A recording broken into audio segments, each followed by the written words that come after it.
H35. C17 Stearin. H. Stearin. Qoy onu da aşağı. Bayaqki o stearinlə olan reaksiyon təzədən yazıram. Hamı diqqətlə dinləyir. Nə götürdün başda Elmir? Ben bunu yazdım, o yukarıda yazdım. Sarıladığını mı? Hadi bütün. Burada ne yazdım? Hə, yazacaqsan. Amma sən mənə bir dənə köməkli sonra yaz. Sonra gözləyəcəm 2 dəqiqə köçür. Yaxşı, əsas step odur. Bundan sonrası yağ kimi gedəcək. Bu sənin nəyindi? Hansı maddəndə nədir? Gliserin. Bəli, gliserin. Üzərinə gəlib stearin turşusunu. C17. Çünki testdə ən çox bunu görürük. Mən də ona görə bunu yazdım. H35 COOH. Yaxşı. Bu sənin hansı turşun oldu? Nə turşusuydu bunun adı? Yani. Stearin. Sən dedin ki, müəllim, bunlarda 3 dənə H var. 3 dənə H, 3 dənə OH birləşdirib. Qalan 3. Bəli, 3 dənə su çıxacaq. Yerdə qalan maddə nə olar, nədir? Yerdə qalan maddə mən yenə C olar. C olar hardan çıxdı? O gliserindən qalan qalığı yazıram. Elə. Sonra ona nəyi birləşdirəm? Karbon qaldı. Karbon qalmayıb. Bu turşuda CO var ha. CO-nu belə yazmalıyam mütləq. Hə, C olar, eləməliyəm hə onu. Hə, belə yazıram. Bir də o C17H35-i buraya yazıram. Yaxşı?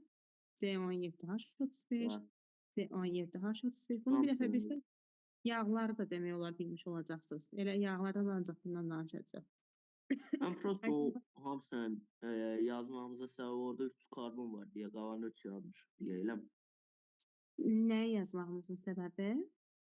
O C17H35 3 dəfə yazdı. Qalan 3 yazmış. Ona görə də yazdı. Hə, təbii ki, ona görədir. Öyle mi? Ayten başa düşdün? Dəqiqə mən köçürüm indi. Köçürün. 2 dəqiqə, 3 dəqiqə gözləyirəm, köçürün. Əsas sizə qurtardı. Deməli, gliserindən nə alırıq uşaqlar?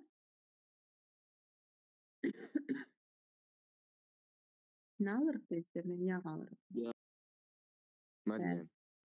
Bəli. Ümumi C17 məsələn C5 zad olar da yəqin C5H11. Turşular dərsin keçəndə görəcəksən. Hər cür turşu var. Adlarını öyrədəcəm. İndi sadəcə testdə bu qabağımıza çıxır deyə bunu yazırıq. Amma normalda yağlar hissəsini keçəndə Nihat, deyəcəksən ki, yağlara ən çox karbon sayı çox olan turşular yaradır. Sən nə turşuları keçməmsən, 11-in ortalarıdır. Nə də yağlar. Yağlar da 11-in axırı keçməmsən deyə sənə indi çətin gəlir. Qarma-qarışıq görsənir. Məsələn, testdə ən çox C17H35 düşür və C17H33 ilə 31. Yəni, belə turşular ən çox karbon sayı çox olanlar düşür. Onun sual tipinə təbii edirlər. Nə? Sual tipinə təbii edirlər. Sualları işləyini görəcəksə, əslində düşünmürəm ki, bax, uzun müddət işləməmişəm də, baxmamışam testdə. Ya yağların içərisində var bu sual, 11-in axırıncı hissəsində. Ya da ki, nədir, indi siz işləyəndə baxarsınız, sizlə bir yerdə baxarıq da suallara. Mənə elə gəlir, 3 atomlu spirtlərdə çox düşməz sual olaraq. Dərsin axırında baxar, bir vərəqləyədik, görək varam bu tipli sual. Şifahi sual olaraq düşər hələlik. Belə naqruska salmaz isə bilmirəm.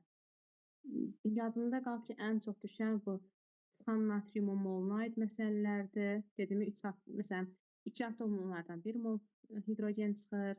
Bir atomlardan 0,1. Ən çox bunlar düşür. Yəni, bu da düşür ha. Bu, amma bilmirəm, 3 atomlu spirtlərdən mi düşürdü, yoxsa yağlardan mı belə tipli suallar düşəcək. Amma bilməlisiniz. Çünki nəzəriyyədə var. Nəzəri sual olaraq düşəcək. Nədir, yaxşı? Topluğunuzda sabah işləyəcəksiniz, 60 testdir. Hər ehtimal bilməlisiniz ki, qabağınıza çıxanda işləyə biləsiniz. Və bilməyinizin də ziyanı yoxdur. Çünki bunu zaten yağlarda bir də deyəcək. Qeyd elədiniz, uşaqlar? Deyirəm. Məsələn, o bənövşəyi rəngli test topusu var idi. Bilmirəm, yadınızda qalıb, yoxsa yox, 2019-a qədər olanlar. Orada sual sayı çox idi da. Onlarda olurdu. İndi qırmızılarda tam xatırlamıram. Keçən 11-lərlə işləyəndə onlar belə deyək, çox sual vermirdilər. Yəni, suallara çox göz gəzdirməmişəm. Yadından çox yağlardan bu suallar var, yoxsa 3 atomlu spirtlərdə də varmı? Əslində, fikrimcə spirtlərimizin testləri çox asan olacaq. Özünüz də baxarsınız da, məncə səhviniz sizin də az olacaq. Keçən elə evə gələnlərlə 3-4 dənə sual olurdu ya, yox. Spirlər çox asan testləri. Qeyd eləyəndən sonra mən xəbər edeyim, davamını keçək. Qeyd edirəm.